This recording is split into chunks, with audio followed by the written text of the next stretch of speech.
Sydney? Sorry, I forgot to say thank you dun sa drawing na binigay mo sa akin kanina.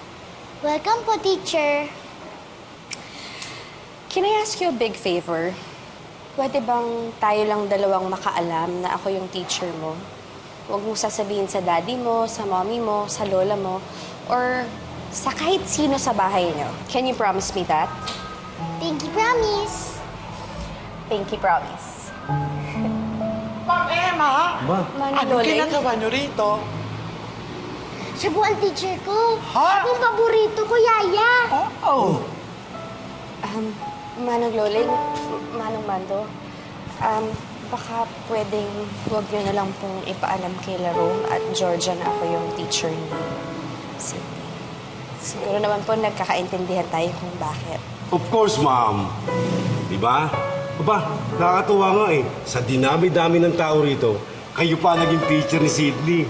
Ma'am Emma, kampante ako na may matinong babae na role model ang alaka namin si Sydney. Alam mo naman, ma'am, sa bahay namin maraming ipaktitang kumakalat doon. Yung nanay niya, yung sening pakla, saka yung lola niya. Ngayon naman, alam namin na araw-araw mo siya makakasama. Thank you, Ma'am Emma.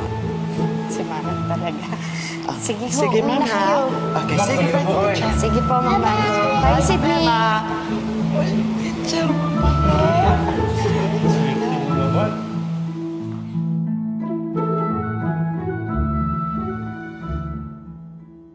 Kamusta naman ang school mo kanina? Enjoy ka ba? Opo, Daddy. May new friends po ako doon. Good. Eh, ang teacher mo, is she good? Marunong ba siya magturo? Opo, Lola. Maganda po siya. Marunong magturo. Super mag-alaga. Ano pa? Oh, ma'am, hindi lang maganda. Sexy pa. Sigurado ako matitikuhan ni Sir Rome. Talaga, Lola? Ay, Ma'am Georgia. Naku, alam niyo, kaya ang pinakamaganda sa mata ni Sir Rome. Yeah. Sydney? Sydney, sino ba tong teacher na pinagmamayabang ni Manang Loling? Eh di si Teacher Emma. Si Emma yung teacher mo? Hindi pwede si Emma yung teacher mo. Dahil kung siya yung teacher mo, alisin na kita sa art classes, ha? Ma'am Georgia. Ano? Kalma lang po. Namali siya eh. Wala kinalaman si Ma'am Emma dito. Ang teacher kasi niya starts with letter E, as in Elaine. Yun. Si Elaine ang teacher na pinagbubuhay ko. Mali na naman batang eh. Eh, bakit Emang sinabi niya? Ba, itong si Sydney kasi madalas niya binabanggit si Emma. Hinahanap niya pa madalas, kaya siguro nabanggit niya Emma. Pues, I don't ever want to hear that name in this house again. You understand? Yes, ma'am. Ay, sandali. You're done? Pagtapos ka na, Sige na. kami. Magbabashing baby. Yes. Sige po, excuse Look at us. Kami na. Ha? It's a mistake. Ano na naman yung... It's a mistake. You're so calm. Nga, sige. Pangalan naman yung sinasabi. This is... Ewan ko ba sa'yo? Masyado na itong nangyayari sa atin. Ewan.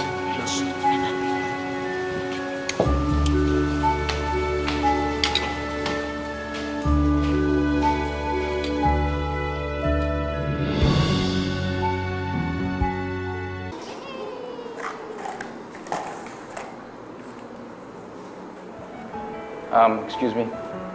Yes? Teacher? Emma? Ikaw ba nang ginagawa mo dito? Ikaw ang teacher ni Sydney? Ikaw nga ang teacher ni Sydney. Ako nga, may problema ba? Hindi, wala naman ah. Nagulat lang ako dahil ikaw na pala nagtuturo ng art class sa mga bata. Ito kasi yung naging way of coping ko simula na wala yung mga anak natin. Malaking tulong yung school. Well, that's good. That's good. Well...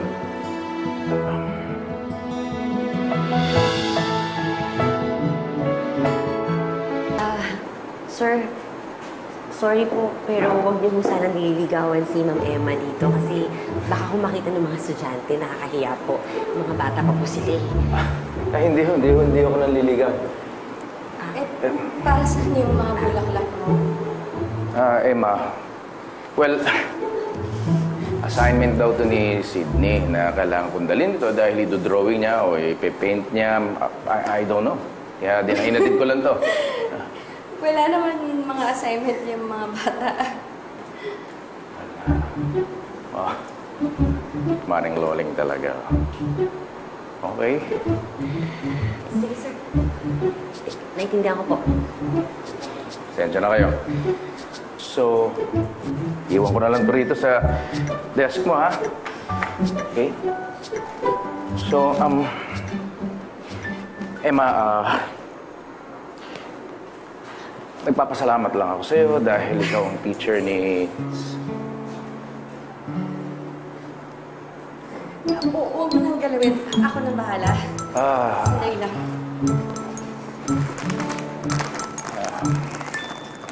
Excuse me. Here. Wow. Here. Ano yung sa ilong mo? Ako na. Ako na lang yung sa ilong. Ako na. Bahala lang kumalat. Sige.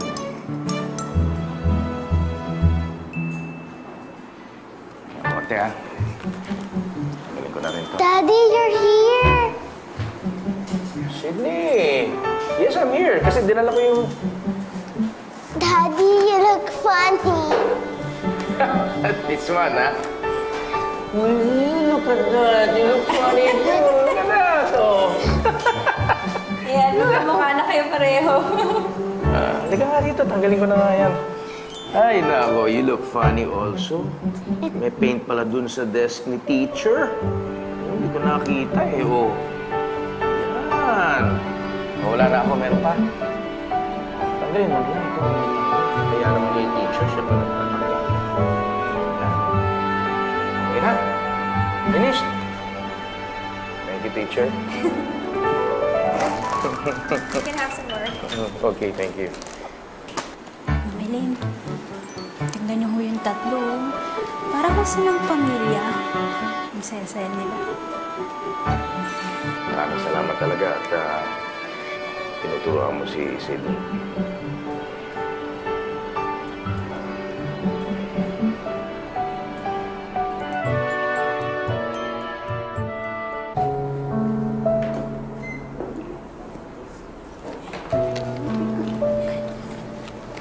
Parang kanina pa kayong dalawa nag-uusap siya.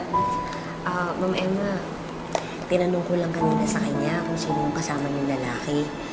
Ex-husband niya pala. Ang gwapo ho niya. Ay naku, Ma'am Elaine, maniwala ho kayo sa akin kaya hindi ho yung sinabi ko nung unang beses ko makita si Sir Rome. Pero Ma'am Emma, seryoso po. Bagay pa rin ho talaga kayo sa Rome. May kanya-kanya na kami. Opo. Emma.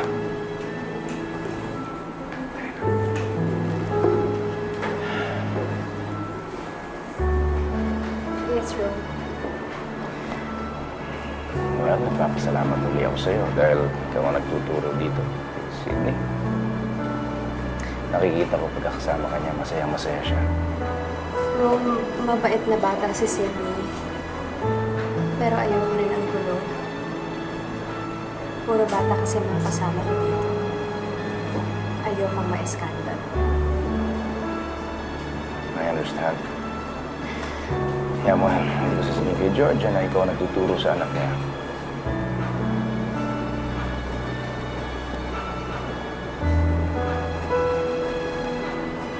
Okay, mura na ako.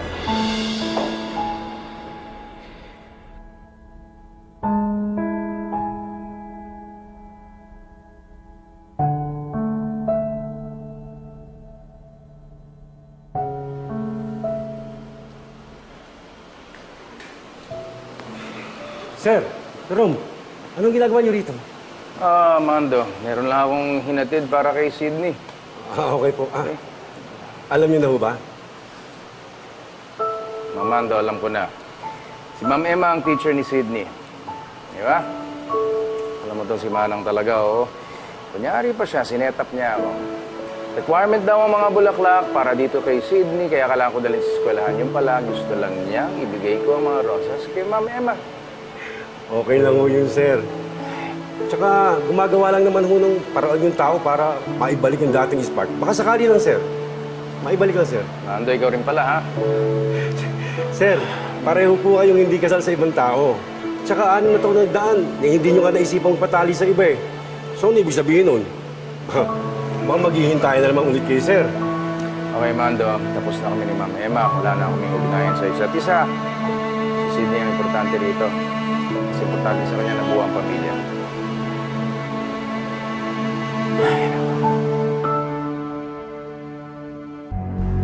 Georgia, saan ang lakad mo?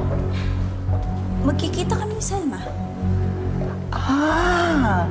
So hindi mo pala alam Ang ano? na dinala ng 3 red roses ni Sir Rome yung teacher ni Sydney sa art class. Bakit naman niya bibigyan ng roses yun? Aba, malay ko, yun lang naman yung narinig ko kanina nung palabas siya. Iaabot daw niya yung roses dun sa teacher.